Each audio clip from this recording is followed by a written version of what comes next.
All right, so in this installment, we're going to be going over my list of composers and the works that you need to know for Quizbowl, numbers 31, starting with Edvard Grieg, and we'll go all the way through 45 with Gustav Holst.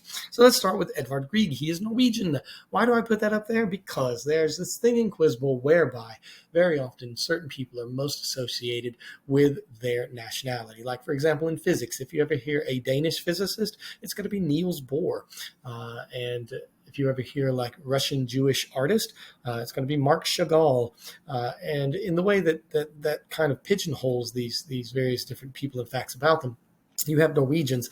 The Norwegian composer is Edvard Grieg. The Norwegian author is Heinrich Ibsen, the playwright. The Norwegian artist is Edvard Munch of The Scream. And so if you can kind of compartmentalize them, especially in Scandinavian countries, every Scandinavian country has this is the guy here, this is the guy here, and so forth and so on. You would earn lots of points. Well, at any rate, Edvard Grieg is the composer of the Peer Gynt suite, as it were, and it features that famous In the Hall of the Mountain King. Bum, bum, bum, bum, bum, bum, bum, bum, bum, bum, bum, bum, bum. And that hopefully you will hear in just a moment. It gets a second to warm up.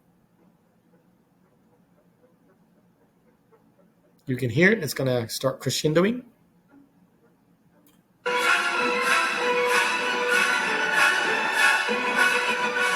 Edvard Grieg, In the Hall of the Mountain King, which comes from the Peer Gynt suite. But Norwegian composer, that will come up. All right, so now we have Antonin Dvorak. He's from Czechoslovakia, or now the Czech Republic. In other words, he's Czechia. And he obviously visited the New World, America, and thus composed from the New World, and his New World symphonies from the New World symphonies that you can see on the right-hand side. Important for him to know. He also has Slavonic dances, but it's just a binary memorization that it doesn't go dead if you know that Dvorak has from the New World. All righty, so we move on. Now we have Ruggero Leoncavallo and his opera Pagliacci. Pagliacci is a clown who thinks that his, I don't know if it's wife or his woman or whomever it might be, named Netta, is going to, be unfaithful or has been unfaithful, and I think he ends up killing her, something like that. I was playing a Quiz Bowl tournament one time in 2017, 2016. It was an open tournament, and I remember I had seen an episode of Seinfeld at which the center of the episode was around the characters attending Pagliacci, and there was a character who had mental illness issues and had dressed up as Pagliacci and was acting as though he was Pagliacci, and he called one of the characters on the show Elaine Netta because he was acting as though that they were dating, and so he was Pagliacci, so therefore she was Netta. And I just remembered that. And so when I heard Netta in the clue, I rang in and said Pagliacci, and it was correct. And they thought I had been a fan of it because it was somewhat early in the question, the players that I was playing with.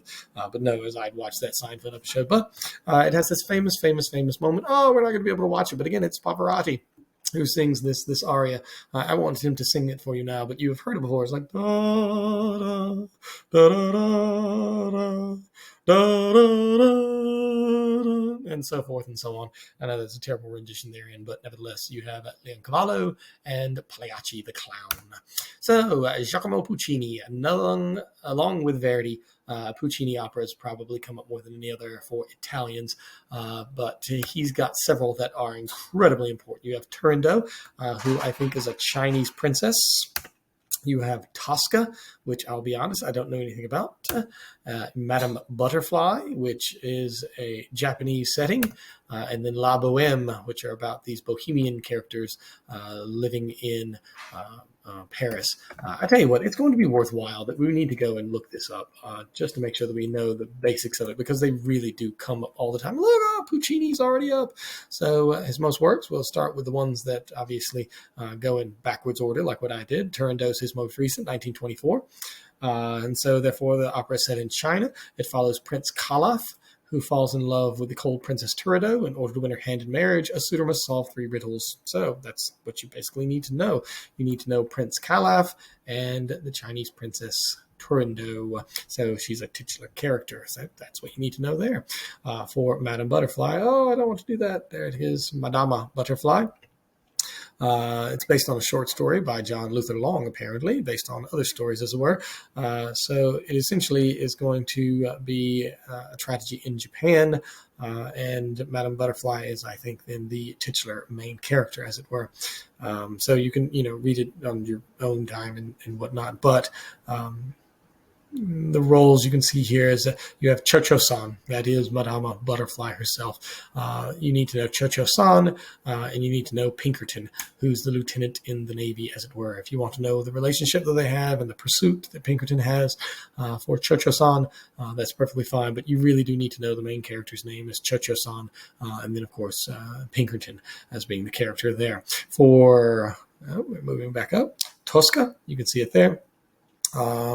A work, La Tosca, set in Rome in 1800, Kingdom of Naples, control of Rome, threatened by Napoleon's invasion of Italy. Depictions of torture, murder, suicide, oh my, as well as some of his best-known lyrical arias.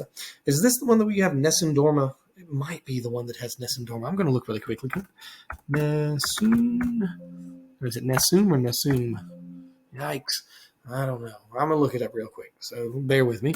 Nessun Dorma. That's from Turandot. There it is. So an incredibly, incredibly important aria that comes up in Turandot. That was the first one that was set, of course, in China. Although Nessun Dorma has long been a staple of operatic recitals, Pavarotti popularized the piece for the opera world in the 1990s. So you should just take a listen to it. It's fantastic. They have a little thing that I can... but it has the, like, Vincero. There it is. Yeah, Vincero. I win. That you have there. So that's important to know as well. And then finally, La Bohème, which is about a group of bohemian characters who are living in Paris. Their lifestyle of being, poor, but artists and aesthetes and things of that nature. But those are your Puccini operas that you need to know. All of them come up quite a bit. And so it is most advantageous to be familiar with them. All right, so our next guy is going to be Gustav Mahler. Mahler is going to be the composer of a Symphony of 1,000 that doesn't really have 1,000 people in it, but necessarily does require quite a large ensemble, and that's his 8th Symphony. You also have his Titan Symphony and his Resurrection Symphony, but Symphony of 1,000. I think Mahler is also Song of the Earth. I got to look that up. This is off the top of my head, and so junk is just coming in and out of it. So Song from the Earth. Is it from the Earth? Let's see if that's it. And Songs from the Earth. No, that's not it. Oh, no, there it is. Das Lied von der Erde, Orchestral Song Cycle by Gustav Mahler. There it is, yeah. So it's the Song of the Earth. That's what, indeed, it was Mahler. So Mahler is Symphony of 1,000, Song of the Earth, and as I said a second ago, also the Titan Symphony and the Resurrection Symphony. So I had it right from the top of my head. I should be more prepared when I make these, but oh well.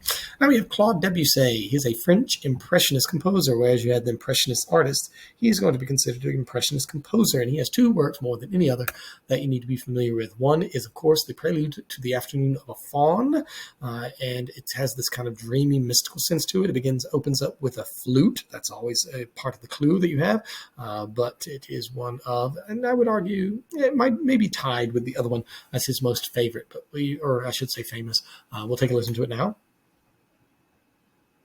So it's going to be kind of dreamy and mythical and ethereal. You'll see what I mean when it comes on in just a couple of seconds.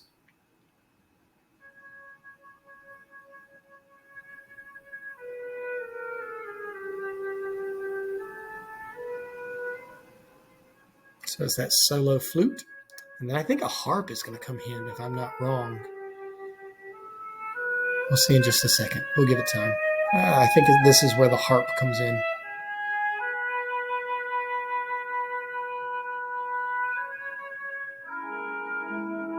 Oh, it's all kinds of instruments, not just a harp. So do you see how it seems kind of like dreamy and I'm struggling for the words to describe it. Kind of fantastical. I very much am a fan of it. I like Debussy a lot. So we're going to wait just a couple more seconds because I do like it. So I hear the full force of the orchestration. And so that's the theme upon which it then continues. And then his other famous work is Clair de Lune, the clear light of the moon. And you will have heard this before. It is incredibly popular and just beautiful, beautiful piano piece. So wait for it to come along. It features in dozens of movies. It's just all over the place, and it deservedly so. It's so good. Clair de Lune.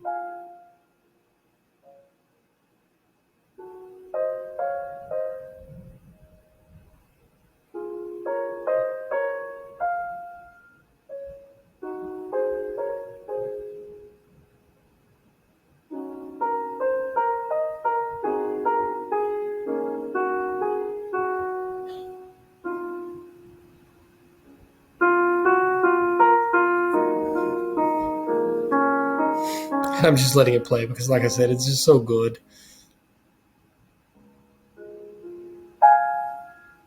Maybe a few seconds more. It's just so calming and serene. It's fantastic. Just a few more until we get a little bit more liveliness.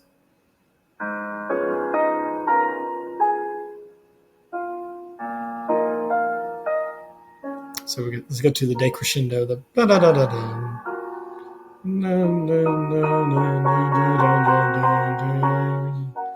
All right, enough of that. So we move on to Jean Sibelius. Like I was saying about Scandinavian countries before, that they are going to be very much pigeonholed with, like, the composer from Finland is Sibelius. The author from Finland is going to be August Strindberg. But wait, or is that Swedish? Oh, I've gotten it wrong. He's not Finnish. He's Swedish. But oh well, I'm getting my Scandinavian guys all mixed up. But Finlandia is, of course, I think he also has the Swan of Tuonela, but Finlandia is like the national, like capturing the national spirit of Finland. I want to say that it is based on the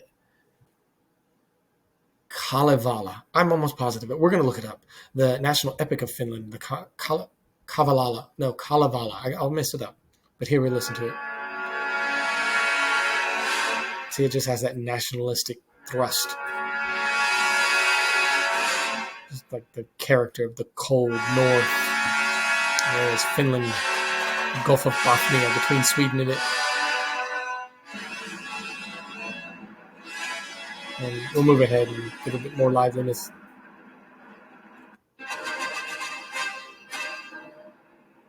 I don't know what that bear is doing, but he's a part of Finland.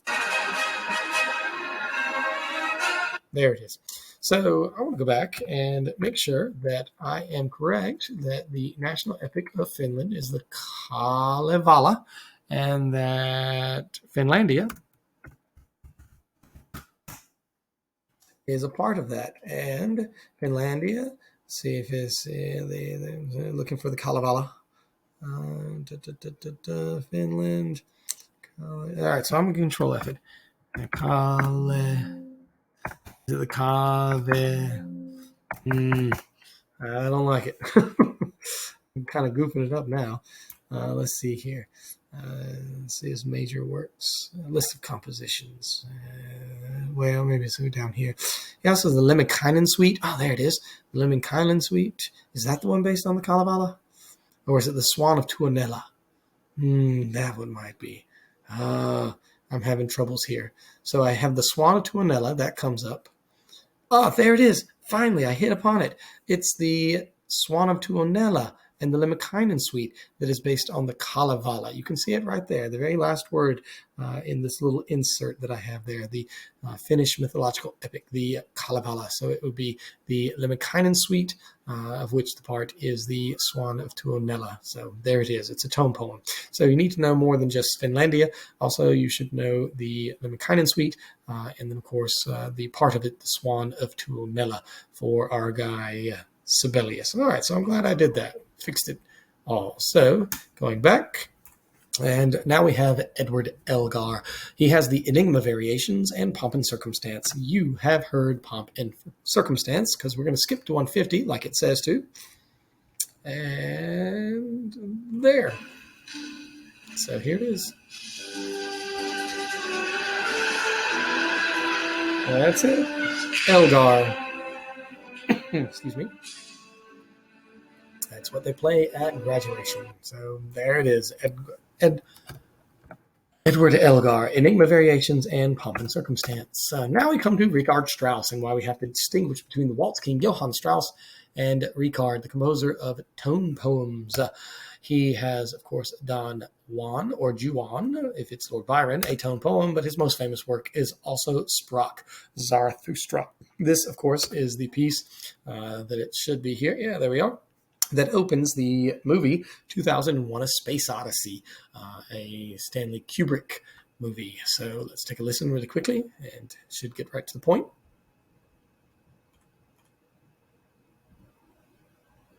Or not. It's what I hum when it's tricolon crest games. There we go.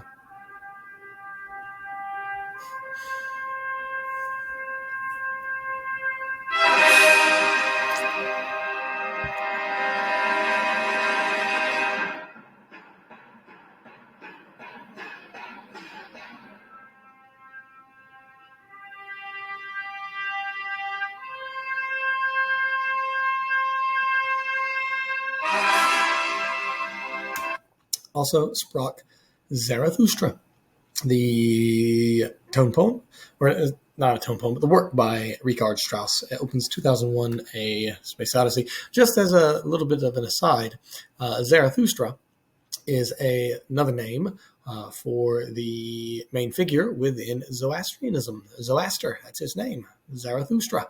And also, this is a work that, of course, titles a piece, a literary piece, a philosophical piece by Friedrich Nietzsche. Thus sprach Zarathustra, Zoroaster, of Zoroastrianism.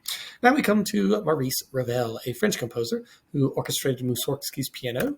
He also is famous for Bolero and Daphnis and Chloe, but Bolero is by far famous, in which you have the ostinato snare drum that you will have. So at the very beginning, you know, all over the ostinato. You'll see it in just a moment. I'll speed it up.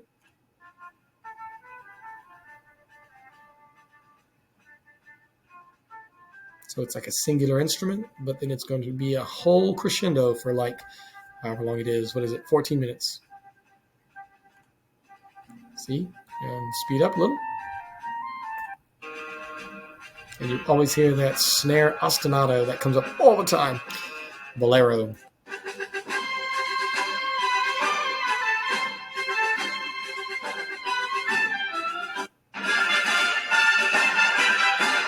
And so you do see how more and more instruments were added as you go along, all over that simple, steady snare ostinato of and so forth and so on. So we move on. And of course, Daphnis and Chloe, also important to know for Maurice Ravel.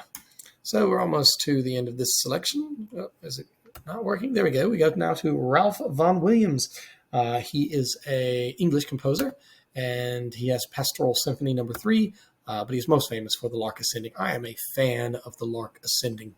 Just to listen to it now for a second or two. It just sounds like, it seems like an oxymoron, but melancholic optimism. Maybe contemplative optimism is better.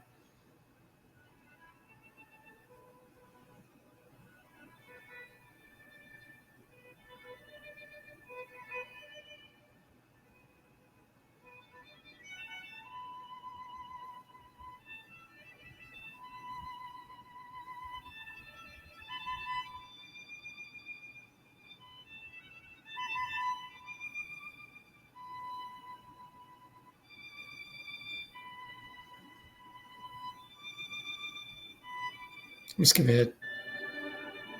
It's just something about it. It's like it fills the spirit with hope and optimism. I don't know. It just is what it evokes in me, I think. But nevertheless, the Lark Ascending, Ralph Vaughan Williams. Now we come to Sergei Prokofiev. He a Russian fellow of the early 20th century. And there you can see the best of Prokofiev, this CD, as it were. You've got Romeo and Juliet, Symphony No. 5, Cinderella, all the way, but it has St. Basil's Cathedral in the background in Moscow with its kind of onion domes is what they are called. The Love for Three Oranges is a Prokofiev piece, and Romeo and Juliet as a ballet. And, of course, Peter and the Wolf. Peter and the Wolf is, we're not going to be able to watch it. I'm devastated. But every single character, every single animal in Peter and the Wolf. And of course, you have Peter, you have the wolf. I think there's a goose. I don't know what that is there. But all of them are going to be portrayed by a particular instrument.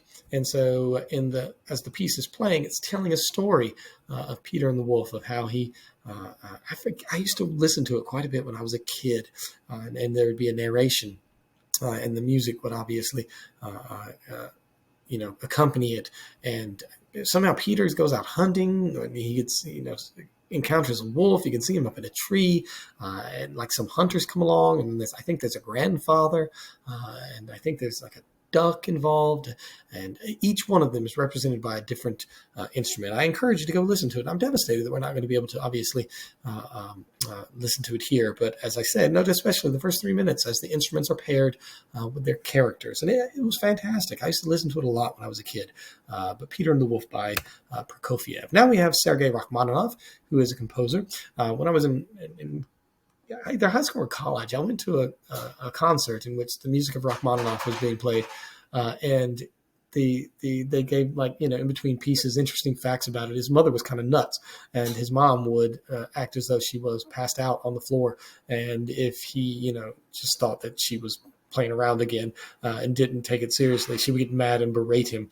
And so, some issues going on in that relationship between mother and son. But he is famous for his Paganini variations that you see here. But Rachmaninoff, one of the greatest, if not considered it the greatest pianist of the 20th century. Maybe one of the greatest, we'll say.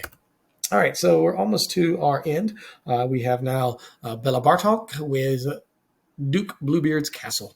That is Bela Bartok, Duke Bluebeard's Castle. I don't know much about it outside of that, and that is essentially my limit of information. I forget where he's from, too. He's some Eastern European country, I want to say. That comes up sometimes in his clues. We'll look it up real quick. We have time necessarily. Let's see. Bela Bartok. And there it is. Oh, he's Hungarian. I was wanting to say he was Hungarian. I'm almost positive. But as you can see here, he's a composer, he's a pianist, and ethnomusicologist. In other words, he obviously was very interested in kind of like folk music of various different folks and various different ethnicities, and obviously helped that influence his own music, as it were. And so then we come finally to our last guy, and that would be Gustav Holst, whose suite, The Planets, is his masterpiece. And so you have every single planet with its own section within that suite. But you have, the bringer of war, which is Mars, and we'll take a look at it now. Just a moment. Just a second, if it's not going to go.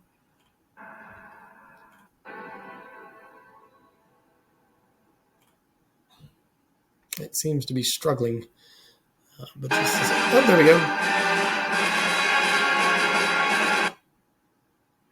Well, regardless,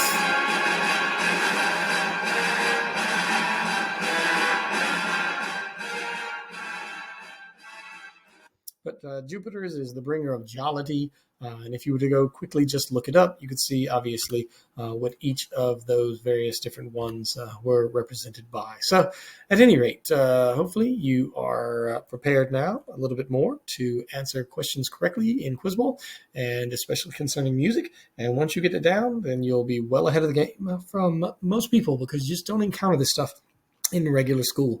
I've got to study it intentionally to be a quiz bowler, and that's what I'm hoping that you're doing. Thanks.